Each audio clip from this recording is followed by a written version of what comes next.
dengan sama-sama merenungkan tentang dosa-dosa kita di masa lalu. Mari kita sama-sama tundukkan hati kita. Kita buang ego dan kesombongan kita. Coba kita sama-sama ingat-ingat kembali hari-hari yang pernah kita lalui dalam hidup. Hari-hari yang pernah kita isi dengan perbuatan dosa-dosa besar dalam hidup kita. Karena sungguh tak ada satupun manusia yang tidak pernah berbuat dosa. Semua kita adalah para pendosa.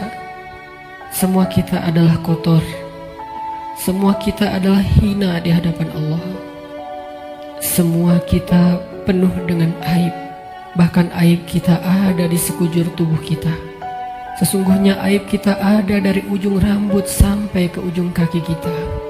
Semuanya ada bekas-bekas dosa di masa lalu yang kita kerjakan. Tidak mungkin ada orang yang tidak punya dosa di antara kita, sehingga dia merasa tidak perlu mengingat-ingat atau memuhasabahi dirinya. Tidak mungkin ada orang di antara kita yang suci sesuci Rasulullah SAW. Bahkan banyak dari kita yang bahkan sampai hari ini mungkin baru saja melakukan dosa besar kepada Allah. Atau mungkin kita tidak melakukan dosa besar tetapi kita meninggalkan perintah Allah yang wajib, dan itu sama dengan dosa besar. Maka teman-teman sekalian, mari sejenak kita renungkan perjalanan hidup kita.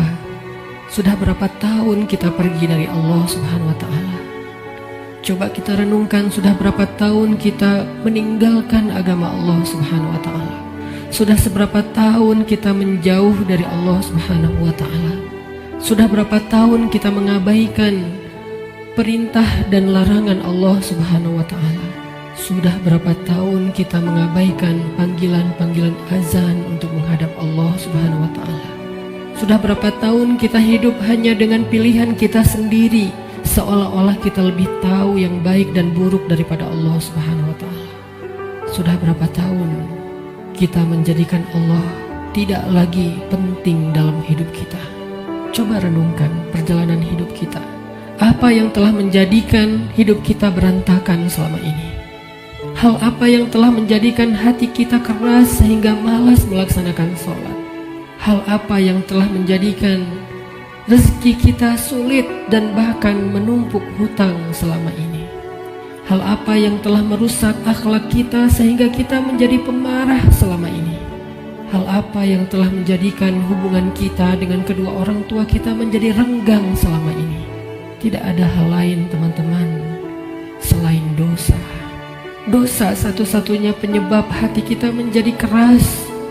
Dosa satu-satunya yang menjadikan rezeki kita sulit. Kalaupun kita mendapatkan harta, tetapi kita tidak mendapatkan bahagia. Kalaupun kita mendapatkan penghasilan yang besar, tetapi kita tidak mendapatkan keberkahan. Tidak ada yang bisa menjadikan hidup kita berantakan seperti dosa. Dosa yang telah menjadikan kita hubungan dengan orang tua menjadi renggang. Dosa yang telah merusak hubungan keluarga kita. Dosa yang telah menjauhkan kita dari orang-orang solih.